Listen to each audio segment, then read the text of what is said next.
SMK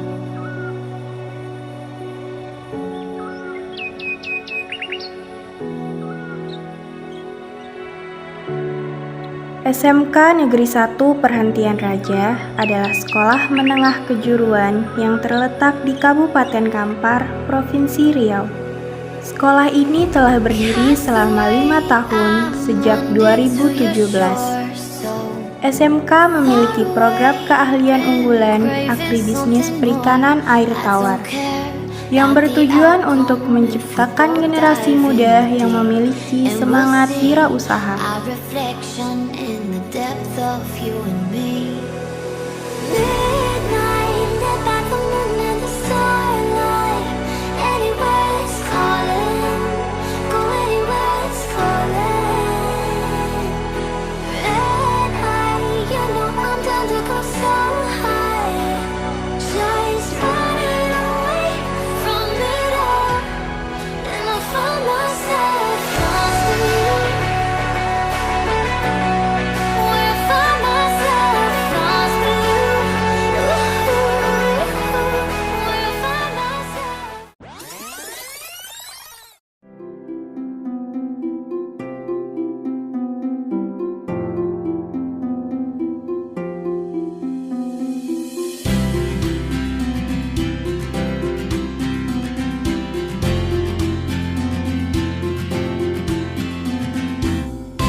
Assalamualaikum warahmatullahi wabarakatuh.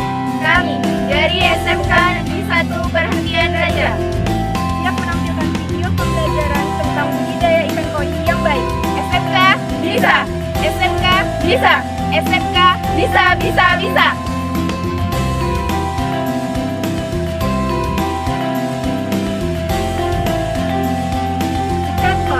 Ikan koi berasal dari bahasa Jepang yang berarti ikan karper. Menurut Wiki Boys, ikan karper bersulap emas dan perak.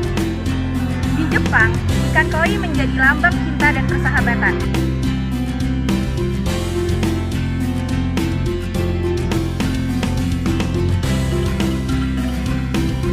Pada kegiatan pembelajaran kali ini, kami melakukan pemijahan ikan koi dengan cara alami, yaitu membiarkan indukan ikan koi memijah dengan sendirinya tanpa ada suntikan hormon dan campur tangan manusia.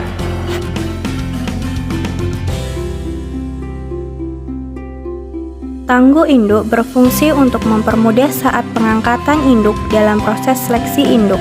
Kakaban berfungsi sebagai tempat menempelnya telur ikan.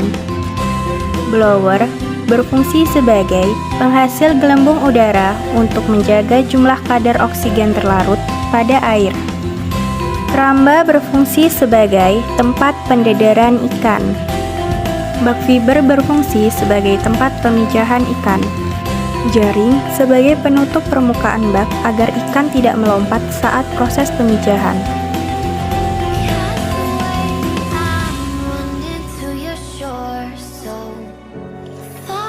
Adapun bahan yang digunakan pada saat proses pemijahan. Yang pertama, ada indukan ikan koi.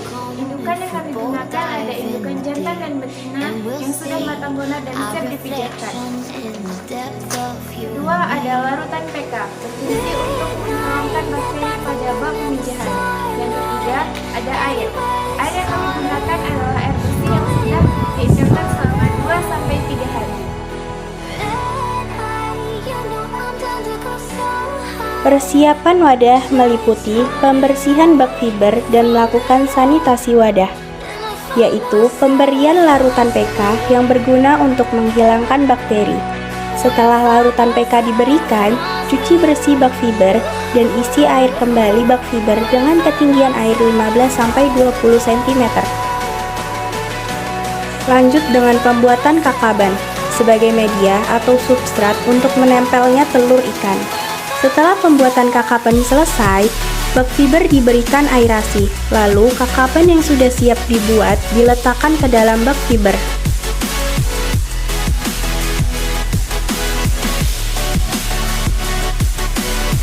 Seleksi induk merupakan kegiatan pemilihan induk yang telah matang gonat. Seleksi induk merupakan hal yang sangat menentukan keberhasilan dalam pemijahan ikan. Indukan yang baik akan menghasilkan benih yang berkualitas. Indukan koi betina yang siap dipijahkan menunjukkan tanda-tanda. Pertama, bentuk tubuh seperti torpedo. Kedua, pada bagian perut tampak membesar sebab sedang mengandung ribuan telur. Ketiga, bila dipegang pada bagian bawah perut, maka akan terasa lembek. Bila masih keras, maka telur yang ada belum matang. Maksudnya, belum bisa dipijahkan. Keempat, pada bagian dubur tampak bulat dan membesar, sedikit menonjol dan berwarna merah muda. Indukan koi jantan yang siap dipijahkan menunjukkan tanda-tanda. Pertama, bagian tubuh ramping. Kedua, lubang dubur tampak sedikit menonjol dan berwarna kemerah-merahan. Ketiga, jika di stripping mengeluarkan sperma berwarna putih susu. Pada proses pemijahan kali ini, indukan ikan koi yang kami pakai 2:1 yang sudah matang gonat. Selanjutnya, masukkan ke kolam pemijahan pada pukul 5 sore secara bersamaan. Setelah itu, kolam pemijahan ditutup dengan jaring agar ikan tidak lompat. Ikan koi memijah pada malam hari hingga pagi hari. Setelah ikan memijah, indukan akan dipindahkan pada kolam pemeliharaan. Setelah pukul 6.30, telur yang menempel pada kakaban dipindah ke kolam penetasan telur.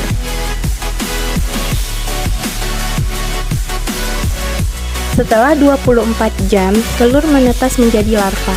3 hari, larva tidak diberi pakan karena masih ada cadangan pakannya berupa yausek. Proses penetasan artemia sebagai pakan alami. Adapun alat dan bahan yang kami gunakan dalam penetasan artemia. Yang pertama, galon bekas yang berfungsi sebagai wadah penetasan artemia. Yang kedua, aerasi yang berfungsi sebagai penambah oksigen. Yang ketiga, timbangan digital yang berguna untuk menimbang. Dan alat yang terakhir yaitu mangkok yang berfungsi sebagai wadah. Adapun bahan yang kami gunakan yaitu garam, telur artemia, dan air. Langkah-langkah penetasan artemia sebagai pakan alaminya. Yang pertama, persiapan wadah. Wadah yang digunakan berupa galon yang bagian bawahnya dipotong hingga berbentuk corong. Yang kedua, isi galon dengan air sebanyak 8 liter. Yang ketiga, masukkan aerasi. Yang keempat, timbang garam sebanyak 500 gram. Dan yang kelima, masukkan artemia sebanyak 200 gram. You got me, baby, I got your back. Looking at you, thinking about all of the ways that you know me. Setelah 24 jam, artemia menetas dan dipanen dengan cara disipon dengan selang untuk memisahkan dari cangkangnya.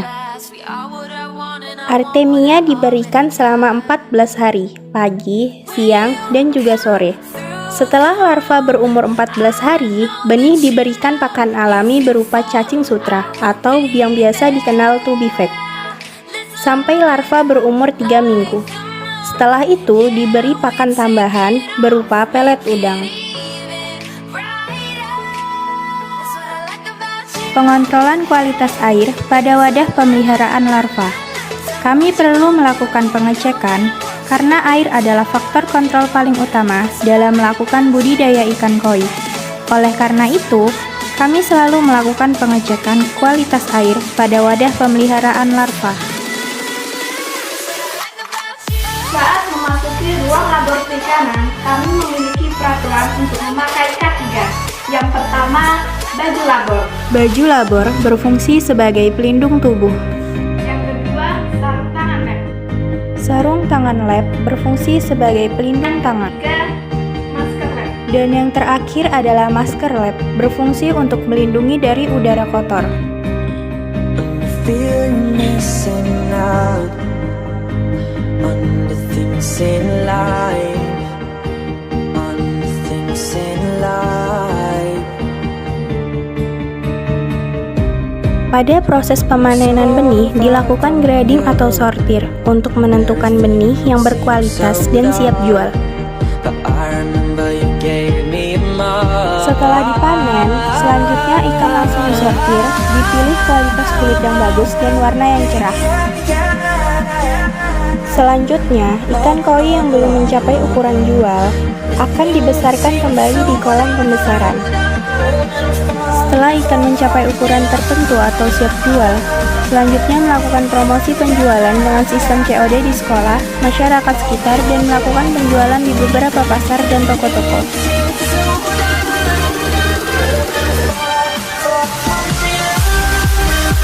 Pada teknik budidaya ikan koi, fase usaha yang memiliki waktu yang relatif singkat dan cepat menghasilkan pundi-pundi uang, yaitu pada fase pemijahan, di mana kita bisa menjual larva koi, benih koi berumur 30-45 hari. Artinya, fase ini membutuhkan waktu yang singkat dan cepat menghasilkan keuntungan. Pada para pemula yang melakukan usaha budidaya ikan koi, selamat mencoba dan semoga sukses.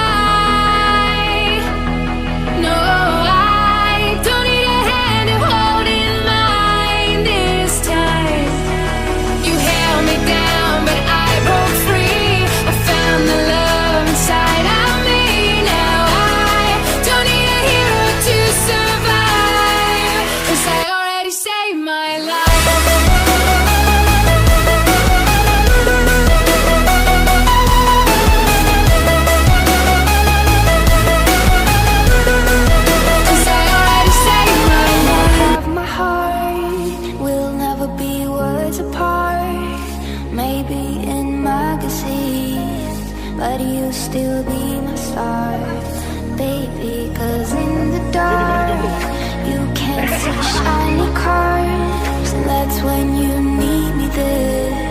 With you I'll always share, because when the sun shines we shine together.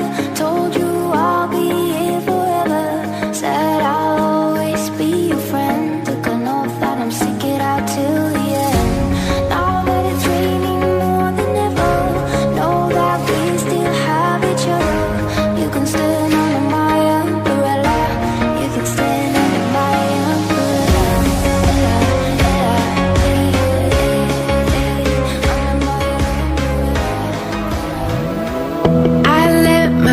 Fall into you. I never thought I'd fall right through. I fell for every word you said.